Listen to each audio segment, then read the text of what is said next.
आज के इस वीडियो में आप सभी लोगों का वेलकम है। आज का जो हम लोगों का जो टॉपिक है वह है पल्मोनरी आर्गन, जिसको हम यहाँ पर रेस्पिरेटरी आर्गन के नाम से आप जानते भी हैं। आपको जानकारी होनी चाहिए कि इस अर्थ पर जितने भी आपको छोटे बड़े लिविंग ऑर्गेनिज्म हैं वो सभी रेस्पायरेशन करते हैं। रेस्पायरेशन इसको सिंपल हिंदी में हम आप श्वसन के नाम से जानते भी हैं। रेस्पायरेशन एक फिजियोकेमिकल टर्म है, इसमें सीधे सीधे यही कहा जाता भी है कि intake of oxygen, output of carbon dioxide, during that process oxidation of food stuff and release energy in the form of ATP। करने का मेन सेंस यही है कि आपको जितने भी इस अर्थ पर लिविंग बीइंग है सब भोजन करते हैं। जब भोजन करेंगे तो भोजन का ऑक्सीडेशन होना जरूरी है और उस ऑक्सीडेशन होने के लिए ऑक्सीजन की ज़रूरत पड़ती है। और वो ऑक्सीजन जो हमारे बॉडी में आपको जो टेकअप करता है जो ऑर्गन, उसी को हम आप अलग अलग एडॉप्टेशन के आधार पर अलग अलग लिविंग बीइंग में आर्गन है। जैसे इस अर्थ पर जितने भी आपको वर्टिब्रेट है एक्सेप्ट फिश को छोड़ करके सबके पास रेस्पायरेशन करने के लिए आपको लंग्स मेन आपको रेस्पिरेटरी आर्गन के नाम से आपको जाना जाता भी है। लंग्स के ऊपर की जो मेम्ब्रेन होती है उसको हम आप प्लूरल मेम्ब्रेन बोलते भी हैं और इसी के आधार पर इसको पल्मोनरी जो नाम दिया गया भी है। अगर हम लंग्स की बात करें तो अलग अलग एडाप्टेशन की हिसाब से जैसे बहुत से ऐसे एनिमल हैं जो एक्वेटिक होते हैं, पानी में पाए जाते भी हैं, तो उनके पास आपको गिल्स मेन रेस्पिरेटरी आर्गन होते भी हैं। कुछ आर्थ्रोपोडा के मेंबर हैं, जैसे आपको ट्रैकिया ले लीजिए। ट्रैकिया एक ट्यूब लाइक स्ट्रक्चर होता है जो कि आपको आर्थ्रोपोडा के इंसेक्टा क्लास में या मेन रेस्पिरेटरी आर्गन के फॉर्म में आपको देखा जाता भी है। कुछ ऐसे भी मेंबर हैं जैसे बुक लंग्स जो कि स्पेशलाइज्ड स्कॉर्पियन की अपनी प्रॉपर्टी आपको देखी जाती भी है।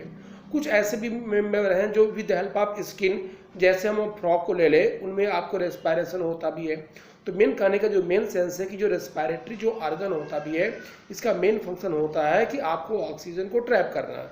और उसी के हिसाब से अगर हम लंग्स की बात करें तो लंग्स का जो मेन फंक्शन आपको देखा जाता भी है वह ऑक्सीजन एयर के साथ जो आपकी बॉडी में इंटर करती है, जो ब्लड के साथ जाती है, उसी को सेपरेट करने का जो काम आपको होता है वो लंग्स का होता है। हमारी बॉडी में जो लंग्स पाया जाता भी है वो बेसिकली थोड़ा ऐसे कैविटी के केस में इंडिकेट होता भी है।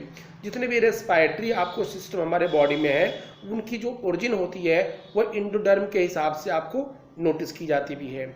अगर हम पर्टिकुलर ह्यूमन के रेस्पिरेटरी आर्गन लंग्स की बात करें तो उनके केस में आपको टोटल आपको 2 लंग्स होते भी हैं जो 5 लोब्स के फॉर्म में आपको नोटिस किए जाते भी हैं। उसमें जो 3 लोब्स आपको होते हैं वो राइट साइड होते हैं, सुपीरियर, मिडिल और इन्फीरियर, और लेफ्ट साइड में 2 लोब्स होते हैं, सुपीरियर और इन्फीरियर लोब। और जो दोनों लोब्स आपको होते हैं वो ऑब्लिक और जो आपको मिलेंगे मतलब फिशर के आधार पर वो एक दूसरे के साथ आपको सेपरेट किए जाते भी हैं। तो मेन जो हमारे बॉडी के अंतर्गत या लंग्स मैमल के साथ साथ जैसे अगर देखा भी जाए तो बर्ड के पास भी रेस्पिरेटरी आर्गन के लिए मेन आपको होता भी है, एक्सचेंज ऑफ गैसेस के लिए आपको रिस्पॉन्सिबल होता भी है। जो हमारे बॉडी के अंतर्गत आपको ऑक्सीजन इंटर करती भी है लंग्स केस में तो उसका एक स्पेसिफिक पाथवे है। जैसे जब एयर हमारे बॉडी में, एयर का मेन सेंस हम यहाँ पर ऑक्सीजन के साथ हम ले रहे हैं क्योंकि हम रेस्पिरेशन की बात कर रहे हैं, क्योंकि जैसे आप रेस्पिरेशन की बात करेंगे वहाँ पर आपको ऑक्सीजन बोलना पड़ेगा। एक अलग टर्म मिलता है, आप लोगों ने सुना होगा ब्रीदिंग, जिसको हिंदी में श्वासोच्छ्वास के नाम जानते भी हैं। ब्रीदिंग एक सिंपल आपको फिजिकल टर्म है जिसमें माना जाता है कि इनटेक ऑफ गैस और आउटपुट ऑफ गैस, इसके अंतर्गत डिफरेंट अलग अलग तरह के मिक्सचर ऑफ गैस जिनके साथ आपको ऑक्सीजन भी हो सकती भी है। लेकिन अगर आपको रेस्पिरेशन बोलना भी है तो वहाँ पर आपको ऑक्सीजन बोलना कंपलसरी है। ये इन दोनों के बीच का डिफरेंस है, इसको आप फोकस आप रखिएगा। और एक नॉर्मल अगर ह्यूमन बीइंग देखा जाए, हालांकि रेस्पिरेशन का जो रेट होता है वह अलग अलग चाइल्ड में अलग है, एडल्ट में अलग है, एजड में अलग है, लेकिन माना जाता भी है कि जो नॉर्मल एवरेज जो ह्यूमन बीइंग जो एडल्ट है वो 16 से आपको 18 टाइम पर मिनट के हिसाब से जो ब्रीदिंग का जो रेट है उसकी पूरे बॉडी के केस में आपको अप्लाइड होता भी है। बच्चों में देखा होगा या एडल्ट में आफ्टर एजिंग के बाद आपने देखा होगा या एजिंग के केस में देखा होगा, छोटे बच्चे होते हैं उनके पास ब्रीदिंग रेट फास्ट होता भी है। रीजन उनके पास मेटाबॉलिक रेट होता भी है, ग्रोथ रेट पाया जाता है। दुनिया में किसी भी एनिमल में के पास जब ग्रोथ रेट अगर होगा मतलब डेवलपमेंट अगर हो रहा है तो उसमें उनको ऑक्सीजन की ज़्यादा ज़रूरत पड़ती है। इसलिए छोटे बच्चे जो होते भी हैं उनके पास ब्रीदिंग जो रेट होता है कंपेरेटिव और भी लोगों की तुलना में बहुत ही ज़्यादा इंडिकेट होता है। तो हमारी बॉडी में जब आपको ऑक्सीजन या एयर जब इंटर करती है तो उसका एक स्पेसिफिक पाथवे है जो अगर एक स्पेसिफिक पाथवे की अगर बात किया जाए तो नॉस्ट्रिल होते हुए नेजल कैविटी को नाक से बोलते हैं। उसके बाद लैरिंग्स आपको जाता भी है, उस लैरिंग्स को हमें आप कहीं न कहीं वॉइस बॉक्स के नाम जानते हैं।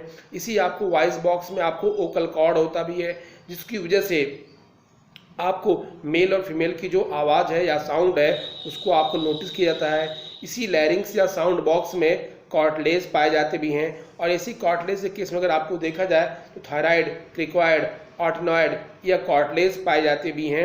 और उसी से संबंधित एक बीमारी होती है जो कई बार कंपटीशन फील्ड में पूछा गया है, एडम्स एप्पल, जो थायराइड कॉर्टलेज की स्वेलिंग की वजह से ऐसा होता है। एडम्स साइंटिस्ट का नाम है, और उस कॉर्टलेज का जो शेप होता है वो एप्पल की तरह हो जाता भी, इसलिए उसका पूरा नाम पड़ गया एडम्स एप्पल। तो हम बात कर रहे थे कि कैसे कैसे एयर आपकी लंग्स में इंटर करता भी है। तो पहले आप बोलेंगे नॉस्ट्रिल, उसके बाद नेजल कैविटी, उसके बाद लैरिंग्स, उसके बाद ट्रैकिया, उसके बाद ब्रोंकी, उसके बाद ब्रोंकियोल, उसके बाद एल्वियोलाई, फिर उसके बाद से आपको लंग्स में आपको इंटर एयर कर जाती भी है। आपको जानकारी भी होगी कि हमारे लंग्स की जो यूनिट होती है उसकी एल्वियोलाई के नाम से आप जानते हैं, मतलब जो गैसेस एक्सचेंज हमारे लंग्स में होता है वो एल्वियोलाई में होता भी है। एक नॉर्मल ह्यूमन बीइंग में अगर नियर अबाउट देखा जाए तो 300 मिलियन एल्वियोलाई का नंबर आपको आइडेंटिफाई आपको होते भी हैं। और आज के केस में आप लोगों ने देखा होगा कि जो कोरोना वायरस की जो प्रॉब्लम आपको थी वो कहीं न कहीं आपको लंग्स से ही संबंधित आपको है। क्यों? क्योंकि ये वायरस जा करके हमारे लंग्स से रिलेटेड एक आपको एंजियोटेंसिन कन्वर्टिंग फैक्टर है, उसी को स्टिमुलेट करता है, जिसकी वजह से आपको एल्वियोलाई के केस में भी है गैसेस एक्सचेंज में प्रॉब्लम होने लगती भी है और वो ब्लॉक हो जाता भी है। और इसी की वजह से आपको ऑक्सीजन या रेस्पिरेशन का रेट ब्लॉक हो जाने की वजह से आपकी किसी भी पेशेंट की आपको डेथ आपको हो जाती भी है।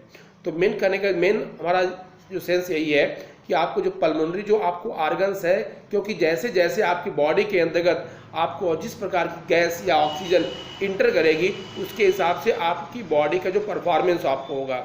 अगर मान लीजिए गैसेस एक्सचेंज अगर प्रॉपर तरीके से लंग्स नहीं कर पाता भी है तो उसकी वजह से आपकी बॉडी के जितने भी आपको आर्गन्स हैं उन सभी के अंतर्गत डीऑक्सीजनेटेड ब्लड की सप्लाई आपको देखी जाती है।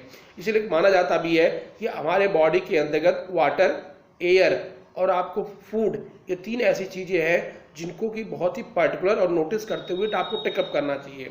अगर प्यूरीफाई इन्वायरमेंट में आप हैं जहाँ पर ऑक्सीजन का रेट बेटर आपको है, वहाँ पर आप देखेंगे एजिंग का जो रेट आपको होता भी है वो काफ़ी स्लो हो जाता भी है। इसका मतलब यही है कि जहाँ पर आपको ऑक्सीजन का लेवल बहुत अच्छा होगा वहाँ पर आपके लोगों के पास वृद्धावस्था या एजिंग जो है वो काफ़ी डिले हो जाएगी।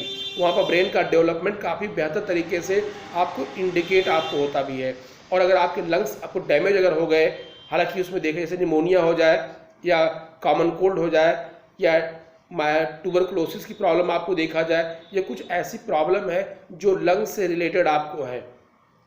और धीरे धीरे ये हमारे लंग्स के जितने भी आपको लोब्स होते भी हैं जहाँ पर आपको बैक्टीरियल इन्फेक्शन की वजह से ये हमारे लोब्स की जो एल्वियोलाई है वो डैमेज होने लगते हैं अगर हम टीबी की केस में आपको इंडिकेट करें तो।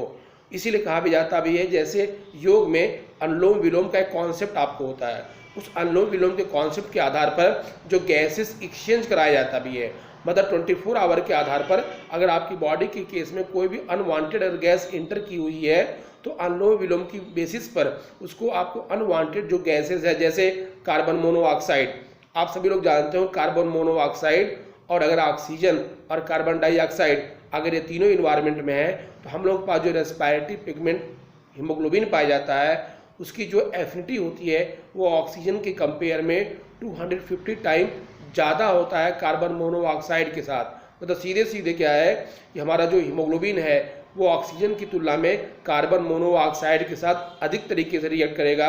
और आपको पता यह होगा कि कार्बन मोनोऑक्साइड जितने भी ऑटोमोबाइल्स हैं उनसे आपको रिलीज होता भी है, मतलब एक तरह का आपको ये पोल्यूटेंट है और जाकर के हमारे बॉडी के केस में लंग्स में एल्वियोलाई को इम्बैलेंस करता भी है, जिसकी वजह से हमारी बॉडी में आपको गैसेस एक्सचेंज होने में आपको अलग अलग तरह की समस्याएं आपको देखी जाती है।